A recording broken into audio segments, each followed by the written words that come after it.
দেশের শীর্ষ পত্রিকার আজকের শিরোনাম প্রতিদিনের বাংলাদেশ।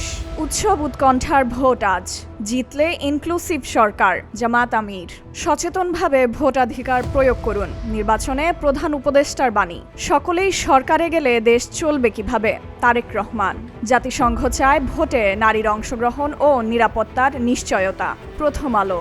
গণতন্ত্রে ফেরার ভোট আজ, স্বতঃস্ফূর্তভাবে কেন্দ্রে আসুন, পছন্দের প্রার্থীকে ভোট দিন। জাতির উদ্দেশ্যে সিইসি। ভোটের আগের দিন তারেক রহমানের অন্যরকম ব্যস্ততা। কালের কণ্ঠ। নতুন বাংলাদেশের প্রত্যাশায় দেশবাসী, কাঙ্ক্ষিত গণতন্ত্রে ফেরার ভোট আজ। জাতির উদ্দেশ্যে সিইসি। উৎসব মুখর পরিবেশে ভোট দেবেন, জয় পরাজয় মেনে নেবেন তারকা প্রার্থীরা যেসব আসনে। যুগান্তর। ভোটারদের প্রতি প্রধান উপদেষ্টা, সচেতনভাবে ভোটাধিকার প্রয়োগ করুন।